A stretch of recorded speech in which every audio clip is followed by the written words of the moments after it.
Castillón Confidencial, de Albert Castillón. Bienvenidos, gracias por estar ahí, amigos de Multicanal Radio, 11 de la mañana y estaremos juntos una hora más hasta las 12 en esta hora añadida solo para vosotros. Un abrazo, Enrique, que hace posible que estemos aquí. Yo hoy lo pensaba, este país tiene héroes anónimos que apuestan su dinero, como Enrique Ortiz, el gerente propietario de esta cadena de radio, apuestan su dinero a veces para perderlo en pro de la libertad de prensa, de la libertad individual y de no tragar como tragan todos. Enrique se ha dedicado su vida a muchas empresas y ha querido, pues casi ya en una etapa de su vida en la que ha hecho todo en el mundo empresarial, decir, abramos un medio de comunicación. Yo le conocí en Decisión Radio y ahora ha abierto este medio con mucho esfuerzo, con muy pocos medios, eso sí, con una libertad como no hemos tenido nunca, y hay que agradecer que esos héroes anónimos a los que usted no pone nombre facilitan que cadenas como esta, pequeñas, humildes, pero muy libres, estén emitiendo y no las puedan cortar. Multicanal quiere emitir a través de FMs. Yo espero que en un futuro muchos de ustedes me digan, queremos transmitir lo que hagáis, vuestra programación, porque es la manera. Contratar FMs es muy caro. Y por ahora lo estamos haciendo, estamos emitiendo de forma online. Bienvenidos, empresarios, de verdad, no sabéis cómo se agradece que invertís vuestro dinero, invertís vuestro tiempo en la libertad que no existe en España, sin pedir una subvención, sin ser de la cuerda, sin estar en prisa, sin poner el cazo como Mediaset o A3 Media. Por eso me gusta, yo he estado en muchos proyectos como este, y estoy muy feliz de estar aquí. La libertad que ofrecen estos empresarios que se la juegan no la encuentro en las multinacionales. Bueno, dicho esto, he de saludar. Virginia, gracias. Dice, qué bien poderte escuchar una hora más cada día. José Pérez, gracias. Nos escucha también ahí. Sois un aire fresco en la comunicación, que a mi edad me digan aire fresco. Debería estar prohibido. Javier, cada vez somos más. Y finalmente les echaremos por las buenas o por las urnas, pero les echaremos, amigo. Y Rosa María del Castillo y a muchísimos más que nos siguen a través de Multicanal Radio, que empezamos el lunes y que estamos probando, estrenando con este estudio nuevo, con esa ventana maravillosa que siempre hace buen tiempo. ¿Se han fijado? Esa ventana es muy curioso, ¿eh? Pero bueno, sigan con nosotros y se van incorporando, amigos, a esta casa. Hoy les presento el comentario de un diputado que un día tenía que votar disciplina de partido y dijo yo no voto. Y su partido le echó. Y luego le han recuperado en el Partido Popular, pero sigue siendo igual de libre. Carlos García Adanero, posiblemente uno de los mejores parlamentarios del Congreso, va a colaborar, igual que lo hizo ayer García Margallo o Fran Carrillo el lunes, el senador, van a colaborar en este espacio. Este es el comentario de García Adanero.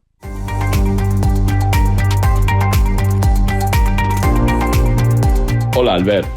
La trama del Partido Socialista no hace más que crecer y el presidente pues sigue sin dar explicaciones. Sánchez sobre este tema prefiere no hablar.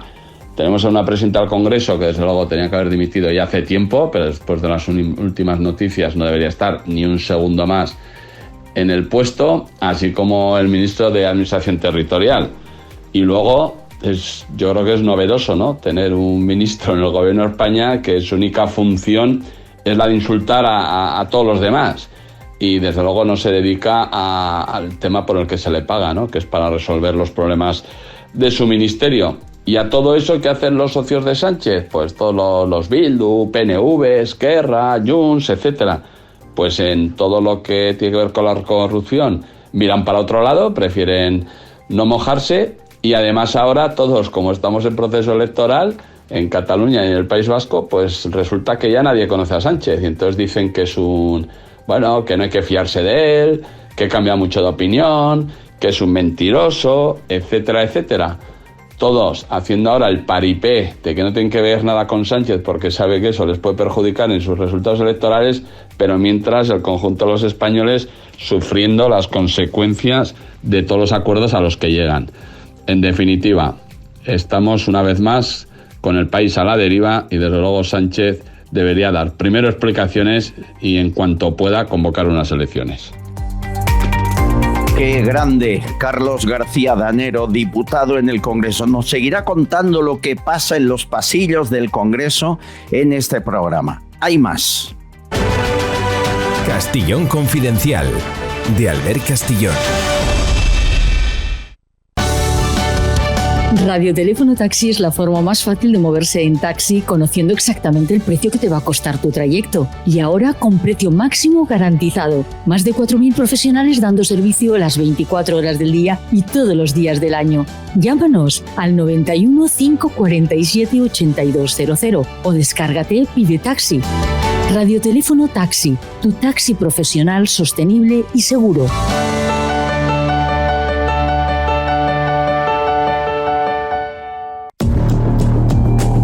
Nuestro inspector de policía nos trae el balance del año 2023 de criminalidad. Y les doy un titular. Casi 14 violaciones al día.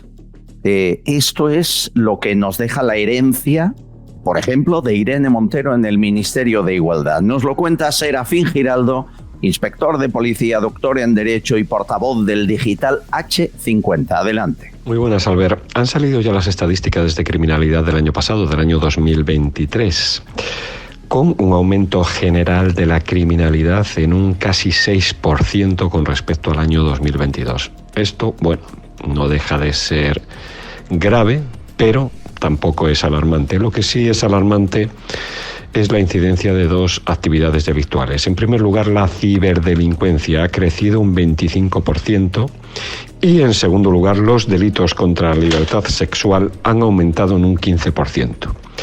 ¿Qué explicación o qué comentarios podemos darle? Con la ciberdelincuencia nos parece algo lógico. Parece algo lógico dado que la delincuencia, los delincuentes se desplazan. Nosotros ya tenemos una doble vida, una vida en redes sociales, una vida en Internet y otra vida física. Por tanto, los delincuentes lo que hacen es perseguirnos en nuestra vida en Internet.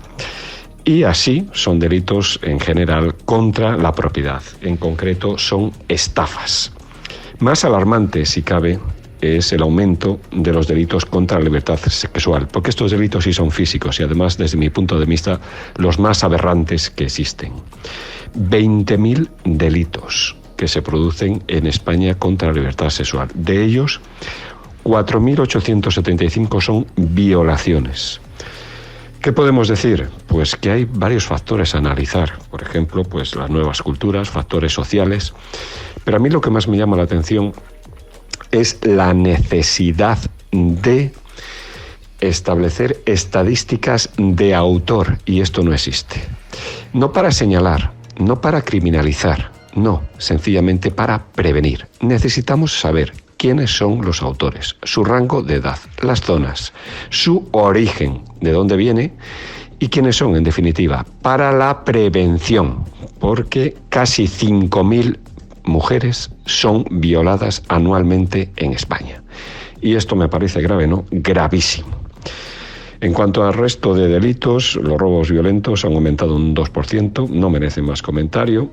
Han disminuido los robos en domicilio, muy poco, también en un 2%, pero reitero, no merecen más comentario. Lo más alarmante, sin duda, es lo anteriormente señalado. Casi 5.000 mujeres son violadas en España al año. Y no tenemos estadísticas de los autores. No sabemos a qué perfil pertenecen o quiénes son.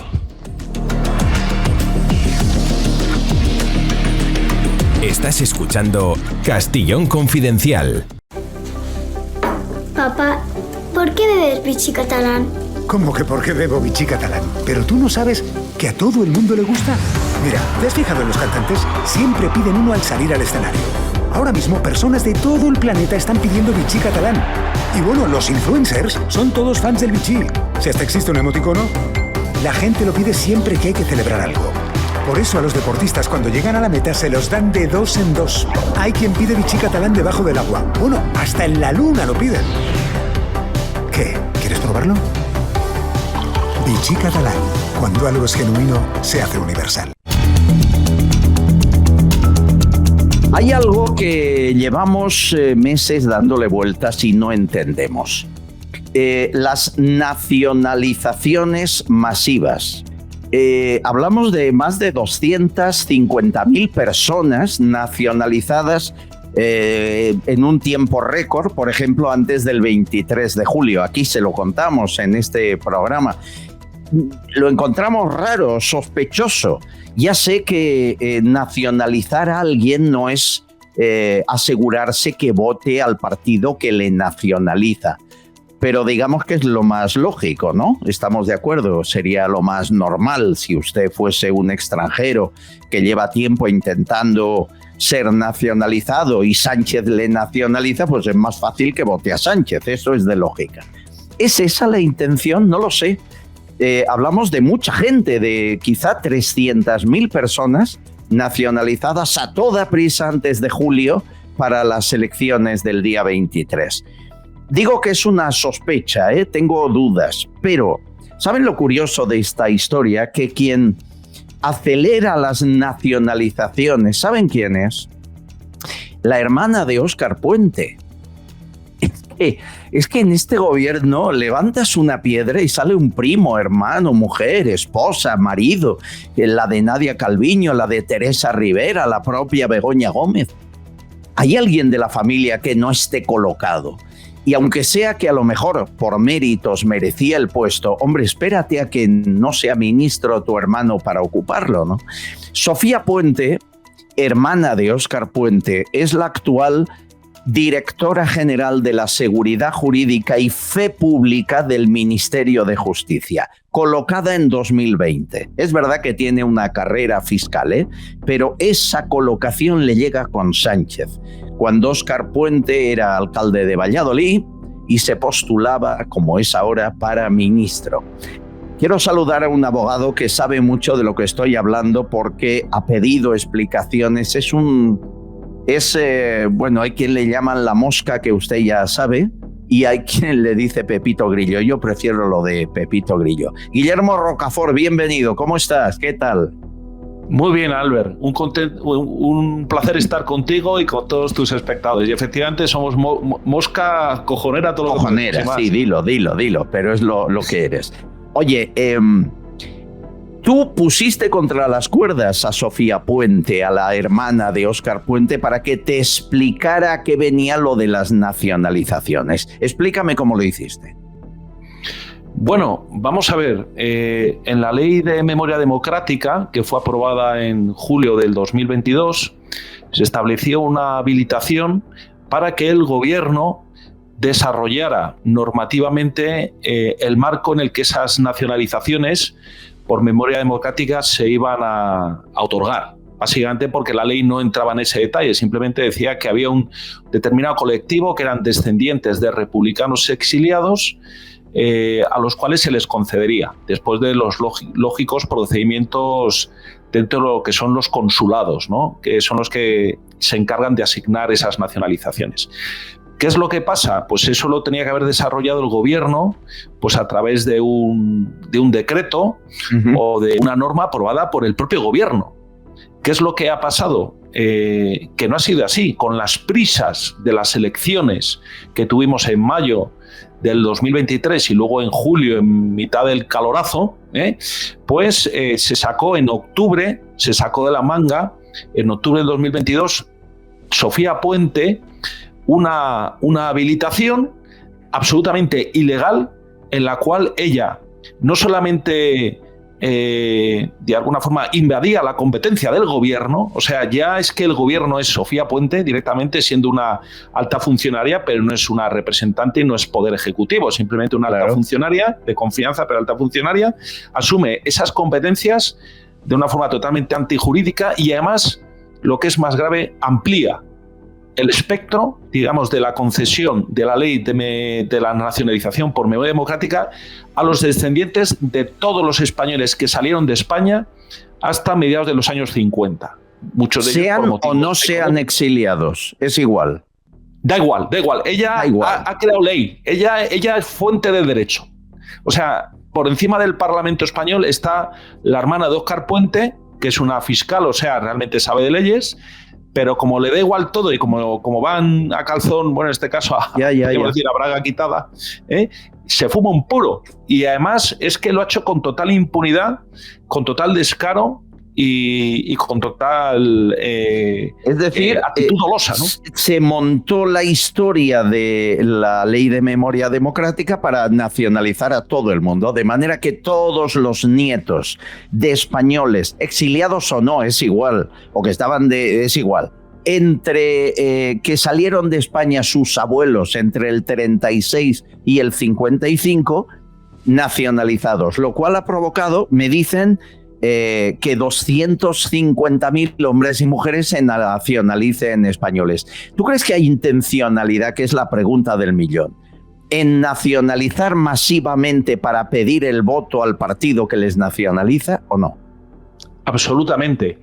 Es que, aparte de que han colapsado los consulados de España en todo el mundo, sobre todo en Hispanoamérica, han dado preferencia a esto. Por ejemplo, tú eres español, tienes que renovar el pasaporte, vives en Buenos Aires, y estabas al último de la cola. Antes pasaban todos estos que se están nacionalizando, con todo el respeto, mucha gente con derecho y otras yo entiendo que estará por ver, llegaron al punto de colapsar los servidores de las citas creo que fue en Buenos Aires, estuvo una semana sin poder otorgar citas porque era una presión. Bueno, los trabajadores, creo que hubo bajas, hubo protestas, hubo cónsules muy enfadados, primero porque como no son tontos, los cónsules saben que esto es una ilegalidad. Los propios asesores de extranjería en España lo señalaron, dijeron: estos señores que están denunciando esto tienen razón, mucho cuidado con las nacionalizaciones que se están otorgando tan a la ligera, porque pueden ser posteriormente revocadas y sería una pena que personas que lo merezcan tengan problemas, porque al final lo que bien empieza, bien acaba, y esto va a acabar bastante mal. Y la señora Sofía Puente está ahora mismo el disparadero de acciones penales, ¿no? Porque lógicamente esto no puede quedar así, cosa que no ha hecho ni Pepe ni Vox, pero bueno, al final será la sociedad civil, como siempre, la que asuma ese papel, ¿no? De poner a las personas en su sitio. Bueno, Guillermo Rocafort es abogado, está en todas las causas justas de este país y además es muy visceral. A mí me gusta la pasión que le pones a todo lo que haces. Pero si hablamos de memoria histórica, yo necesito un historiador, por favor, que me aclare las cosas. Mi querido Paco Álvarez, ¿cómo está? Te voy a querer cada día por aquí. Eres imprescindible. Esto es encantado de estar contigo, con el amigo Guillermo y con todos tus oyentes. Y esto de la memoria democrática, que hay una que quiere Podemos, que hay otra que quiere Vox y PP. ¿Qué es esto? Explícalo para que la gente lo entienda. ¿Qué pretende? Pues el problema principal, el problema de base es intentar legislar la historia. O sea, la historia ha sido y ya está, punto pelota. El problema viene cuando uno, el que sea político de cualquier color, dice: es que no me gusta la historia y entonces yo quiero hacer una ley para reinterpretarla. Hombre, no me lo digas a mí, que soy catalán y me han criado con el 1714 diciendo ¿verdad? Que el Rafael de Casanovas murió en la batalla y el hombre murió de viejo en su casa. Murió de viejo y rico. Te voy a contar. Sí. Evidentemente, pues de ahí viene esto, ¿no? O sea, que decir, dijeron: oye, pues si esto ha colado en Cataluña, si esto ha colado en el País Vasco, lo podemos hacer a nivel nacional. Vamos a inventarnos que la Segunda República fue poco más o menos que la Disneylandia de la democracia, y esto, que todo lo que decía el largo caballero en plan de si no ganamos las elecciones tendremos que ir a los soviets o hay que ir a la guerra civil, palabras del presidente del PSOE, pues eso es democracia pura y todo lo que hicieron los otros, malo, malo, malo. Ya. Evidentemente el problema de las guerras civiles es que las pierden todos y el problema de los políticos es que, claro, necesitan gente que esté a favor de ellos todo el rato. Entonces, la mejor manera de tener a alguien a favor es señalando un enemigo común. Entonces, ¿cómo señalas ese enemigo común? Pues oye, no nos parece raro, ¿no? Sacaron a Franco de la tumba, al otro de la tumba. Vamos a ver, yo siempre les digo a la gente de Podemos o a la gente que insiste en que hay que hacer una ley de memoria democrática o lo que sea. Digo, tengo dos malas noticias. Una, la guerra civil se terminó. Y dos, Franco ha muerto.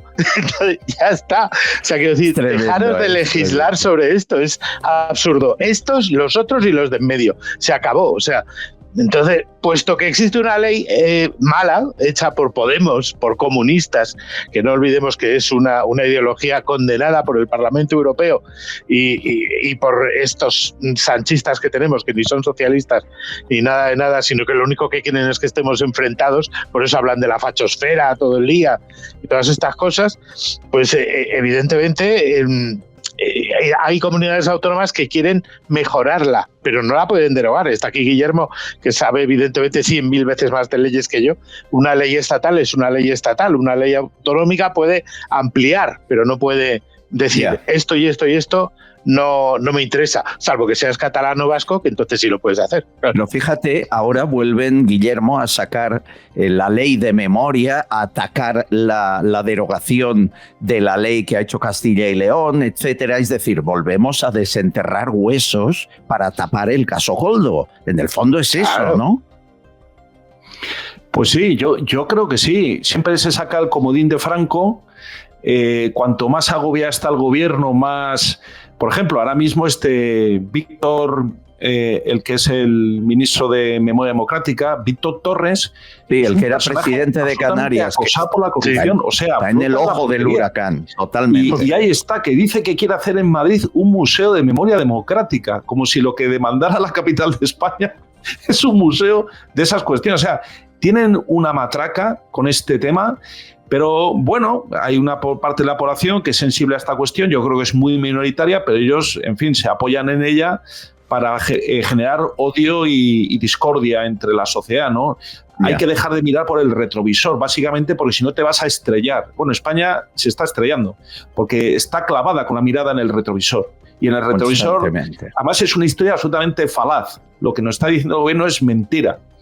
Pero bueno, lo utiliza políticamente, en este caso para encubrir delitos, desfalcos, corruptelas, pero ya lo hemos visto también para llenar el censo de votantes de ellos. Cosa que luego no creo que les voten, que esta es otra, porque luego se van unas sorpresas en las elecciones de gallegas, por ejemplo. Yo estoy convencido que muchos votantes de presuntamente simpatizantes suyos no les votan. No les votan. Sí, por no me cabe duda. Yo creo que ni por esas, porque el PSOE es un partido de desastres. O sea, al final no cumplen nada. Ellos sí quieren perpetuar en el poder, pero sus planes al final acaban fracasando porque no tienen ningún tipo de sustento real. Bueno, sí, fracasando, pero Sánchez va camino de los 8 años y ha dejado esto como unos zorros. Es decir, esto ya no se parece a la mitad del Estado de Derecho que era. O sea, que fracasan destrozando. Permitidme, tengo mensajes y una pregunta para el abogado. Luego está Teresa Gómez llamando a la puerta, compañera de Objective, porque han pasado un par de bombas informativas tremendas y queremos comentarlas con ella. Para mí la principal, que la UDEF, la Unidad de Delincuencia Económica Fiscal, la que Pujol decía que es, bueno, pues ha dejado de investigar delitos políticos por órdenes de arriba, o sea, Marlaska, Moncloa, Sánchez. Ya no investiga delitos políticos, solo lo hace la UCO, y hay un colapso en la UCO, hay un lío tremendo, se lo vamos a contar. Pero antes, Bernardo Díez dice, hace falta una moción de censura y que Sánchez desaparezca. No hay manera, olvídense, ¿no? Paco, mientras haya la mayoría que hay Frankenstein, no hay moción. Claro, evidentemente. Hay que esperar a que pasen las elecciones del País Vasco y las elecciones de Cataluña. Si en Cataluña no ganan y gobiernan los independentistas, lo lógico es que aquí caiga el gobierno central, lo cual es muy triste. Pero bueno, o sea, quiero decir, es de Guatemala a Guatepeor, no sé. Pero... Dependemos de Guatemala, Guatepeor, Waterloo. Dependemos de Waterloo. Cecilia Exacto. Montes, nos roban y seguimos en el mundo del borreguismo. Felucci dice, España va corriendo aceleradamente por la senda del chavismo puro y duro. Hay mucha gente muy desesperada, muy harta. Juan Manuel Díaz de Ceballos dice, la corrupción en España es total. José Sosa, en el gobierno se traicionan unos a otros. Esto demuestra la chusma que son. Traicionan a su país, ¿cómo no se van a traicionar entre ellos? Es verdad que hay cierto apuñalamiento por la espalda a la que uno se gira. López Carlos, sobre Yolanda Díaz, dice, le llaman la Barbie astronauta, pero es la nada más absoluta. Eva, sobre Broncano y sus contratos millonarios en la 1. El listón intelectual de sus votantes, al PSOE se refiere, tampoco va a diferenciar que pongan a motos a Broncano o a presentar a la gallina Coco Guagua. Bueno, no sé, eso ya... Ahí cada uno. Oiga, contratito de 42 millones yo no lo tengo cada día. No ¿verdad? Lo tengo cada día. Lo que es muy fuerte es que si pones a Broncano para luchar contra Motos, quiere decir que Motos es el... No sé, la derecha. Bueno, es que en el país de los ciegos el tuerto es el rey. Ese dicho está muy bien empleado. Esta desesperación me amplía una información más que necesita explicación jurídica. Y es verdad, esto que digo es información. Guillermo, la ministra de Igualdad ha pedido al Consejo General del Poder Judicial que cuente los casos de violencia de género no por denuncias, sino por condenas. Es decir, como el paro, como nos salen malas cifras, cuéntalo de otra forma y dilo de los falsos parados. Bueno, pues con la violencia de género igual, que lo cuenten por condenas, no por denuncias. Así la cifra baja un montón. ¿Esto es normal? Bueno, esto es la manipulación del dato para sustentar el relato que es falso. En este sentido, me gustaría compartir con vosotros una filtración que hice al diario La Razón el año pasado, donde la propia Carmen Calvo reconocía el absoluto fracaso de las políticas contra la violencia de género. O sea, tal cual. Fue una cosa verdaderamente sorprendente. Lo dijo en un congreso de estos que cuestan una pasta, que se llenan de cotorras y de cotorros para echarse flores, y ella de repente, en un arrebato de sinceridad, dijo: esto es insostenible, los datos demuestran que no estamos haciendo las cosas bien, ¿no? Entonces, bueno, al final vamos al maquillaje, a echar el pote sobre el dato, el Tipex, bueno, pues mientras haya gente que se conforme con esa información manipulada, pues, pero cada vez esa toda la población es menor, hasta que al final sea un clamor y un tsunami de indignación, porque nos están mintiendo desde el momento cero. Este es un gobierno de falaces, corruptos y mentirosos. Y es su estilo, y hay que aceptarlo y hay que evidenciarlo. Por lo tanto, no me extraña, es que al final no sé de qué serán capaces de hablar, de hacer. Estamos en 1984, la magnífica obra literaria de George Orwell. Totalmente. Qué duro lo que estáis diciendo, pero qué realista, y qué bien que al menos aquí en esta casa de Multicanal Radio pueda la gente escuchar y tener otro punto de vista. Luego ya se formarán la opinión que les dé la gana. Nada es lo que parece, señores. Cada día nos sorprendemos, de verdad, que levantarse por la mañana y decir, bueno, ya ha entrado la UCO a tal o cual ministerio. Salvador Illa ya está imputado. Ábalos ya está imputado, que aún no lo está. Begoña Gómez ya le han pedido una investigación. No, aquí no pasa nada. Hay la calma antes de la tormenta en este mar de información manipulada que es España. ¿Me vais a permitir un minuto? Vamos con Teresa, que nos aclare lo de la UDEF, la Guardia Civil, por qué se ha dejado de investigar delitos políticos. Hay mucho que contar con la compañera de The Objective. Un minuto y vamos con ella. Estás escuchando Castellón Confidencial. Pidetaxi es la mayor flota de taxis de España. La rapidez y calidad del servicio está garantizada. Te bajas la aplicación en el móvil y sigues el trayecto del taxi que has pedido sobre el mapa hasta que vienen a recogerte. Infórmate en pidetaxi.es y descarga su aplicación. Garantizan el precio máximo de tu trayecto y puedes pagar por su aplicación con total seguridad. Descárgate la aplicación de Pidetaxi.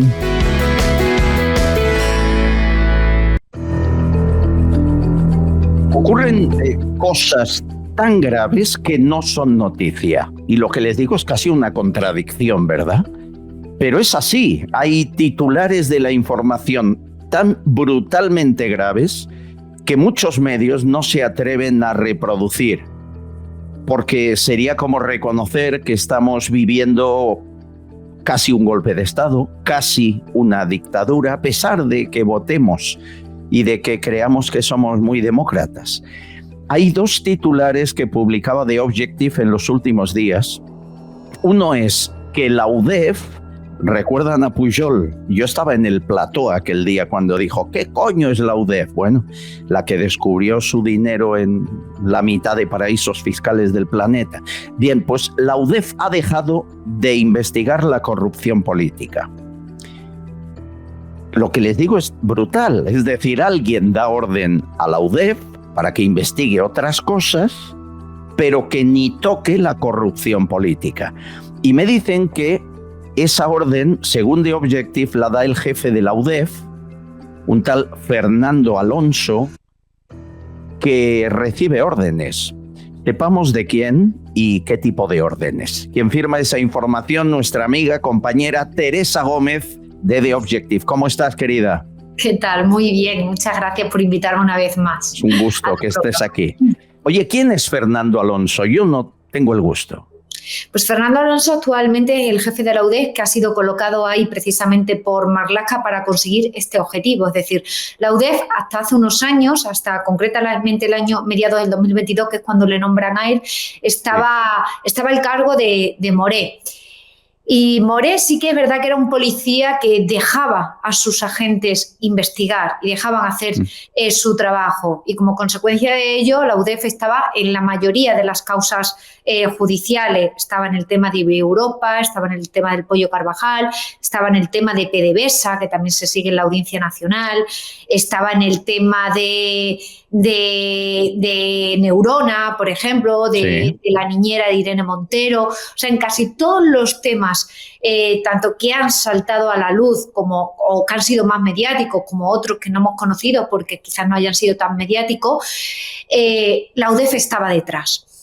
¿Qué ocurre? Desde que llegó Fernando Alonso Avilés, ha desaparecido por completo. No está en ninguna de las causas. De hecho, en las causas mediáticas actualmente se están conociendo, como el caso Rubial, como el caso Koldo, están siendo investigadas todos por la UCO. Y la Guardia Civil, claro, que no es la Policía Nacional, claro. Efectivamente, por la Guardia Civil. Y con esto no quiero decir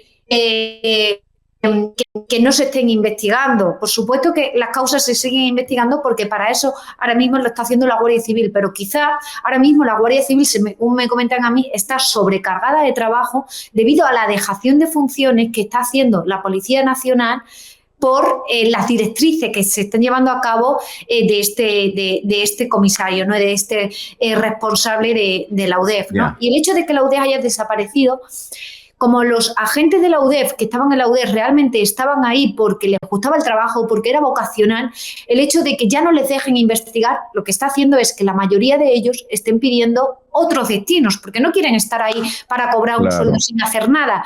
Y esto lo que ha ocasionado es que la mitad de los agentes de la UDEF, o sea, que se reduzca la plantilla en un 50%, porque los agentes prefieren estar en cualquier otro sitio antes que estar ahí sin hacer nada. Es más, yo tengo constancia de dos hechos claves. Uno de ellos es, por ejemplo, cuando salta el caso del Tito Berni en Canarias. A mí me consta que hay un agente de la policía que se traslada desde Canarias hasta Madrid. Y se reúne con Fernando Alonso Avilés. y le dice, mira, tenemos este tema de corrupción, yo creo que esto es grandísimo, que esto va a afectar al gobierno, y nosotros desde Canarias creo que, aunque lo podamos abordar, sería mucho mejor que se abordase desde la central, porque hay muchísimos más agentes y porque sobre todo necesitamos esa ayuda, porque creemos que esto, como luego se ha demostrado que el caso del Tito Berni está conectado con la trama Koldo, con el caso de Baleares, que efectivamente todo está conectado. Mucho mayor de la que parecía, ¿no? Pues esto ya se lo comunicaron a este comisario y la respuesta del comisario es: yo no quiero líos. Esa fue Yo no quiero líos, pero por favor, la UDEF es la unidad que combate la delincuencia económica y fiscal. El caso Koldo, el caso Mascarillas, todos los casos Salvadorillas, es eso, delincuencia económica y fiscal. ¿Cómo es posible que pase de ello? No lo entiendo.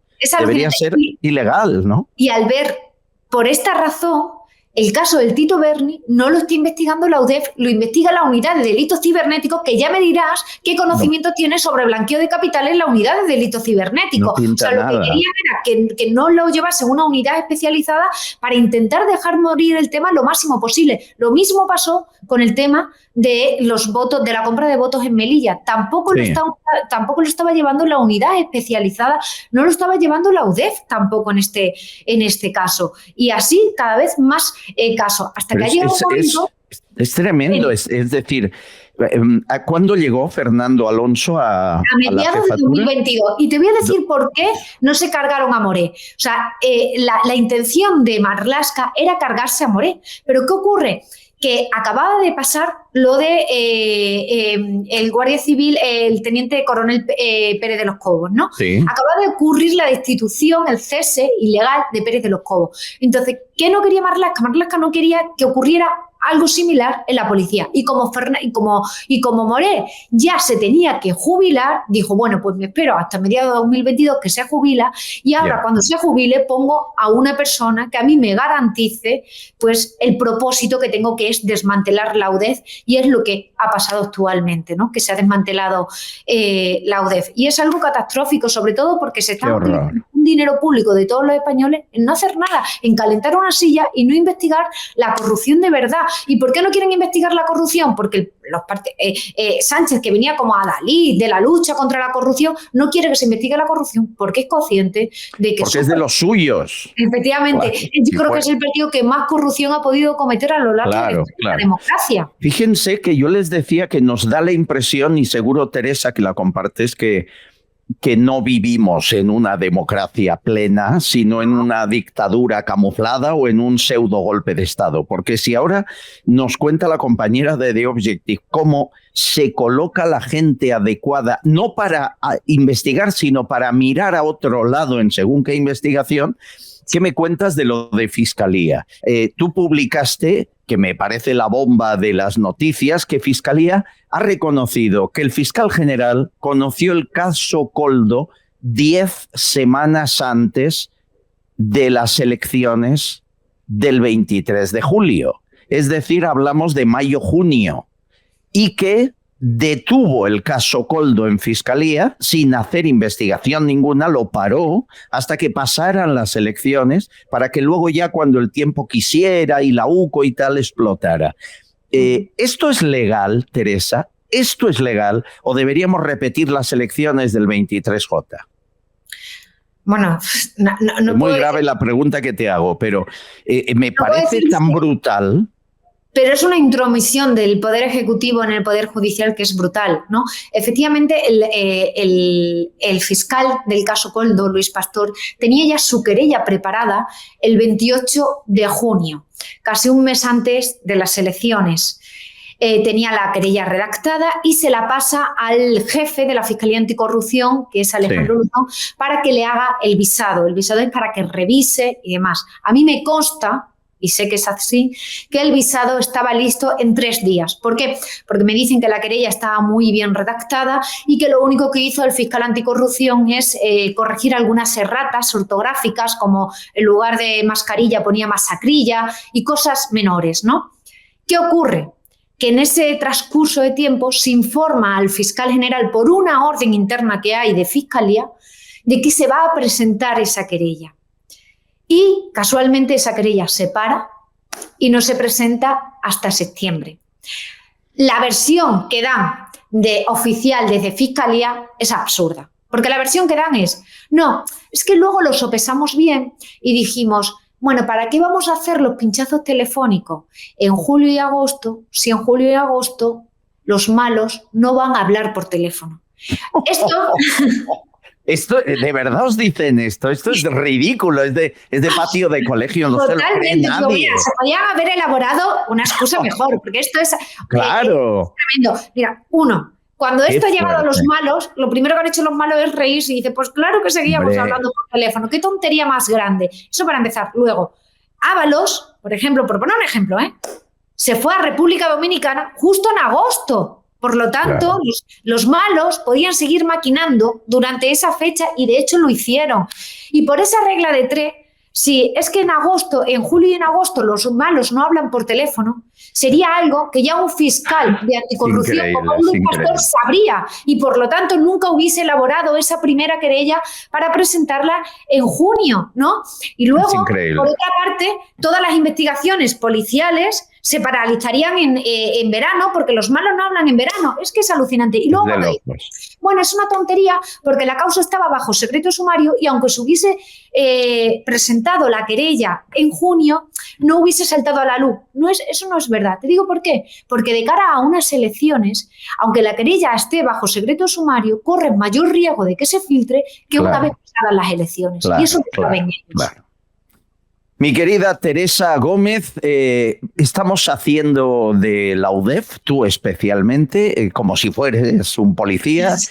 Parecemos miembros de la UCO, es decir, qué necesaria es la prensa libre que investiga, que le es igual el partido, pero que si hay corrupción la aflora y la saca adelante. Qué necesario lo que estáis haciendo, por ejemplo, en The Objective. Enhorabuena.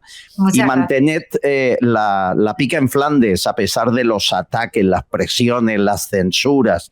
Estamos en una trinchera en la que nos van pasando las balas, rozando, pero aún no nos han tocado, No, Aguanta. Creo que nos toquen. Yo creo que vamos a ser mucho más fuertes que ellos y que por lo menos nuestra labor es que no se desquebraje el Estado de Derecho y democrático, ¿no? Y que la democracia no caiga. Yo creo que eso es fundamental y para eso los periodistas tenemos siempre que auditar el poder.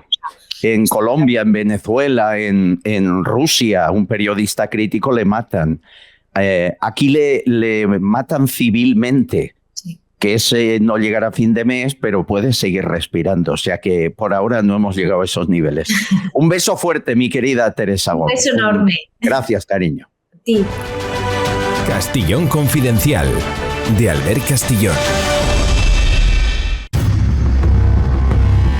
Seguimos, información confidencial hoy muy intensa, ¿verdad? En Multicanal Radio.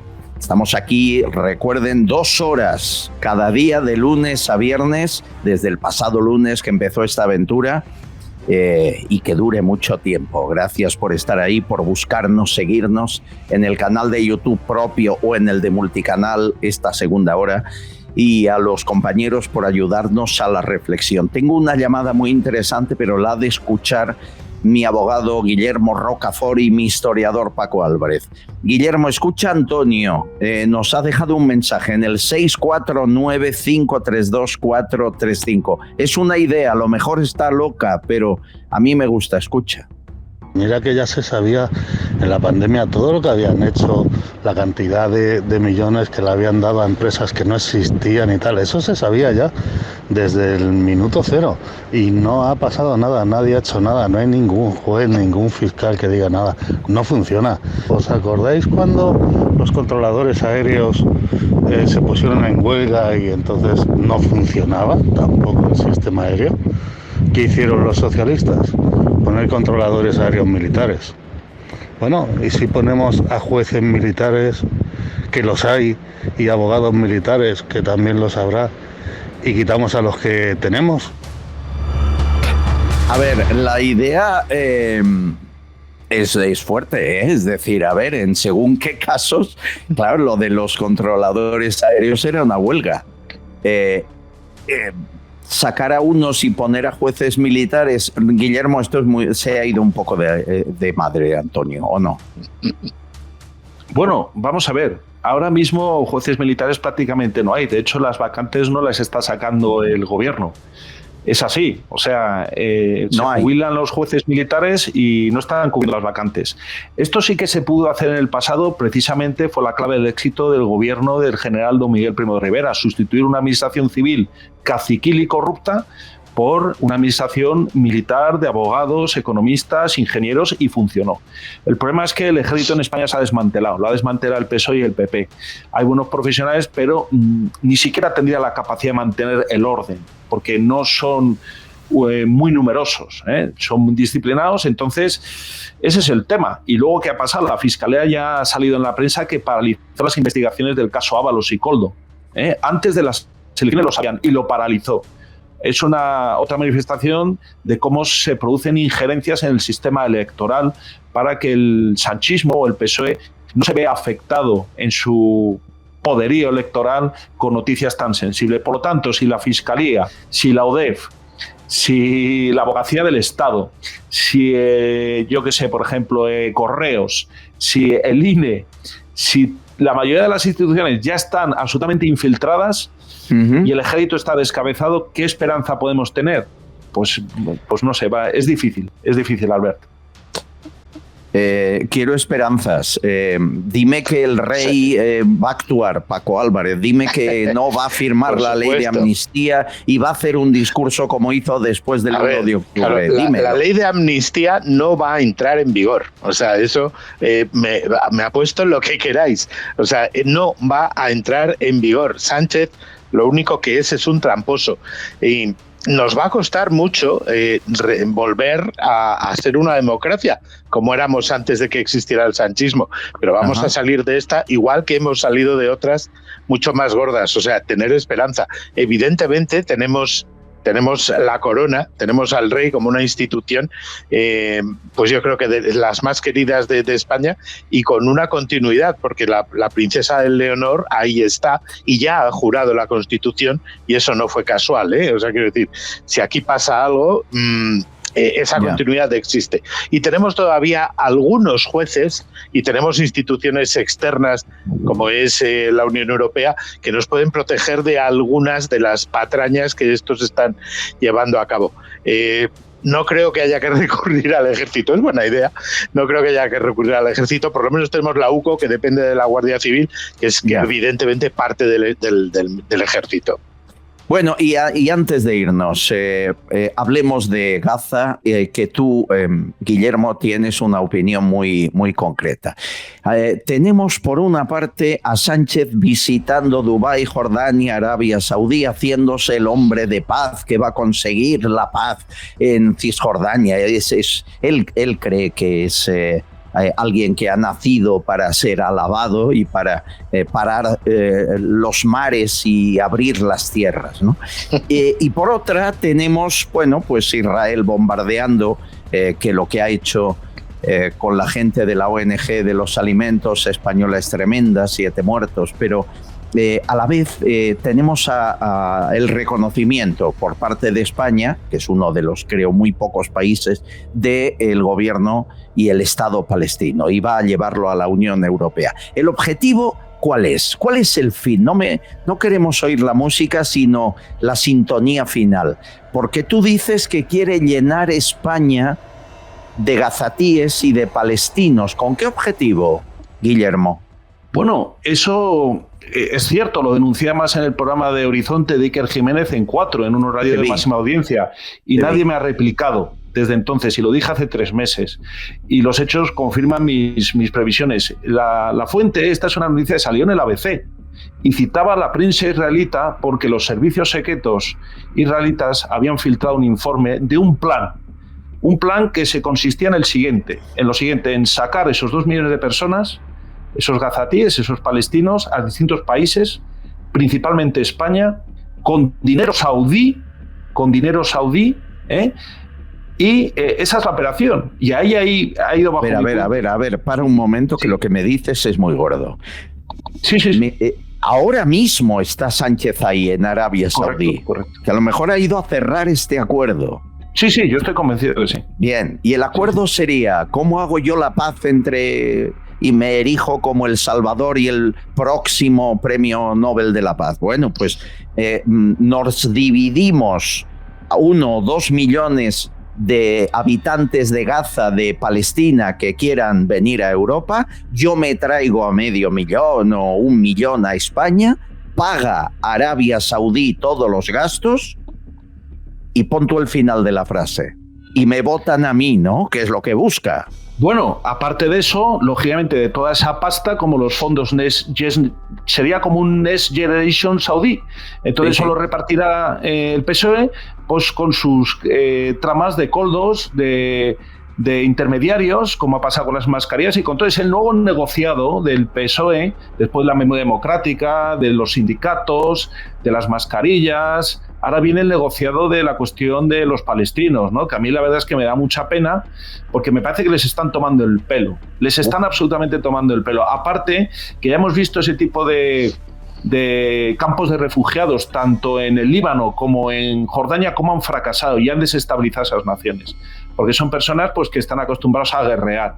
Entonces, lo verdaderamente sorprendente es que este hipócrita que dice que va a reconocer a Palestina, lo que está haciendo es tensar la cuerda, hacerle el juego a Israel, porque Israel, la inteligencia israelí, ha llegado a la conclusión de que solamente puede haber paz sacando a esos 2 millones de gazatíes de esa franja, digamos, de violencia, que es lo que es Gaza. Sí. Tanto por dentro como por fuera, porque aquí todos son culpables y también todos son inocentes, las personas que sufren o han sufrido esos crímenes, ¿no? Entonces, este va pues de abeja maya, vendiendo la idea de la paz, y como aquí en España somos lo que somos, un pueblo borreguil, nos va a convencer con la paz. Y la paz consiste en que el PSOE se llena los bolsillos de los Next Generation Saudis, porque se van a quedar con una parte sustancial de la pasta. Arabia Saudí lava sus culpas del rechazo sistemático que han manifestado, no solamente ellos, los egipcios. Yo no voy a entrar si justificado o no, contra los palestinos, y hace una gran operación de paz, y al final nos encontramos que el problema lo tenemos los españoles. Porque no olvidemos una cosa, España se está convirtiendo en un estado tapón de inmigrantes irregulares. El otro día lo saco también en La Razón, lo filtré yo. En total, Alemania ha autorizado la deportación a España a 20.000 subsaharianos. Es una cifra increíble, pero es que Macron está haciendo lo mismo. Y los vuelos nocturnos de Estados Unidos que nos manda Biden a la base de Torrejón, que entran por la noche. Es decir, somos país de acogida a la fuerza. Claro, de acogida, pero entiendo que Biden, Macron o Alemania pagan por eso. Paco, dime, por favor. Yo creo que estamos siendo invadidos. Espero, francamente, y deseo que Guillermo en esta ocasión no tenga razón, porque, quiero decir, es demasiado rocambolesco, yo creo que hasta para Sánchez. Desde luego hemos visto cosas parecidas, pero por una vez y por el bien de España, espero que en esto no tenga razón, francamente. ¿Te imaginas que traigan aquí a 1 millón de gazatíes? No, pero es que eso sí que sería ya ni 1 millón, ni 300.000, ni... Porque es que, decir, si no los quieren sus vecinos, ¿cómo si lo vendrían? Guillermo. Vendrían a través de Air Europa y viajes halcones, evidente. ¿Quién haría de intermediaria en los viajes? Begoña Gómez. Hay una chica que se llama Begoña por ahí, que se dedica bien a esto. Todo cuadra. Víctor Aldama los tratados, Coldo García los... La cuestión es muy simple. Si los palestinos, lo ha dicho Guillermo, no los quieren sus vecinos. O sea, ¿por qué hay... campamentos de refugiados en la propia Palestina? Porque cuando los metieron en Jordania la liaron, en Egipto la liaron, en el Líbano la han liado. O sea, quiero decir, no los quieren sus... Oye, la solidaridad entre árabes o entre musulmanes sería mucho más rentable para Arabia Saudí, que están más cerca, traérselos a casa e invertir ahí ese dinero, ¿no? En vez de exportarlo de algún modo. Entonces, ¿por qué no lo hacen? Porque no los quiere nadie. ¿Por qué no los quiere nadie? Porque, a ver, o sea, hay una serie de terroristas y están amparados por el resto de la población. De terroristas tan salvajes que en un día, que se nos olvida, en un día mataron a 200 o 400 personas más de las que mató ETA en toda la historia asquerosa de ETA. En total, un día. 1.200 asesinados en un día. Sí, señor. Claro, Guillermo, ¿qué haces con esa gente? El calendario de lo que me cuentas, es decir, tenemos ahora a Sánchez en Arabia Saudí, posiblemente hablando de estos proyectos, ¿Para cuándo se podría recibir a los primeros habitantes de Gaza en masa en España? ¿De qué hablamos? ¿De un año, 2 o meses? Bueno, ahí ya no me podría aventurar, porque mi fuente es el ABC, que cita a su vez un medio de comunicación israelita que tiene el informe. Es que el informe está publicado. Ese plan existe de los servicios secretos israelitas, que como en todos los países son los que mandan. Es como un poco el estado profundo. Entonces yo me imagino, le da vueltas a esto, ¿cuáles serían las fases, la hoja de ruta? Un alto el fuego, una cumbre de paz y Sánchez como la abeja maya revoloteando y ofreciendo refugio y comprensión, la que no nos da a los españoles, la ofrece afuera a cambio de la pasta, porque el PSOE es una maquinaria que necesita, digamos, ingerir ingentes cantidades de dinero, porque tiene mucha gente en nómina. Tiene a policías, a comisarios, tiene a fiscales jefes, tiene a jueces, tiene a periodistas, tiene a banqueros, tiene empresarios. Entonces, claro, la maquinaria del PSOE necesita Next Generations. O sea, cambio de qué? De ir cediendo soberanía y desestabilizando la nación. Porque el PSOE, cuanto más desestabilizado esté la nación, no olvidemos, como en la guerra civil, será el más fuerte. Pero claro, al final le arrastrará al abismo, que es lo que le va a pasar. Porque no hay que olvidar una cosa. Si traes a España, pongamos 5.000 milicianos de Hamás, por decir una cifra, que tenga cuidado el presidente del gobierno, porque esa violencia al final se acaba trasladando al conjunto de la sociedad. Y el pueblo español a lo largo de la historia ha demostrado, como con Napoleón, como la guerra civil, pues que de repente, o en la Reconquista, la gente despierta. Entonces, ojo con jugar con fuego. Lo que dices es que puede haber un 2 de mayo, que digamos hasta aquí hemos llegado. Bueno, amigos, ¿sabes qué me viene a la memoria mientras os oigo este asusto final que me habéis puesto encima de la mesa? En que Sánchez va a hacer bueno a Zapatero. Y a la vez va a hacer bueno a Zapatero, y a la vez las riquezas que acumula Zapatero, mañana hablaremos de las riquezas de Zapatero, como alguien que gana 200.000 al año se compra un chalet de 2 millones. Bueno, pues esto hay que explicarlo. Prepárense, porque Sánchez ya a día de hoy será multimillonario, él y sus descendientes, durante muchas generaciones. No me cabe duda que está todo atado y bien atado. Estamos seguros de eso. Bueno, amigo Paco Álvarez, siempre es un gusto tenerte ahí con la bandera japonesa detrás. Un abrazo fuerte, kamikaze, cuídate. Gracias. Adiós, hasta luego. Guillermo Rocafort, un gusto, compañero, abogado, es un placer. Cuento contigo de vez en cuando para que te asomes a este espacio de libertad. Será un gusto. Estoy a tus órdenes. Muchísimas gracias, amigo. Un abrazo fuerte. Amigos de Multicanal Radio, mañana volvemos. Estamos 2 horas. A las 10 de la mañana empieza esta aventura. Termina ahora que casi son ya las 12. Y les dejo ya con 2 amigas que quiero mucho. Susana Gask y Alina Santamaría. Le contarán otras cosas mucho más agradables. Hasta mañana. Castillón Confidencial, de Albert Castillón.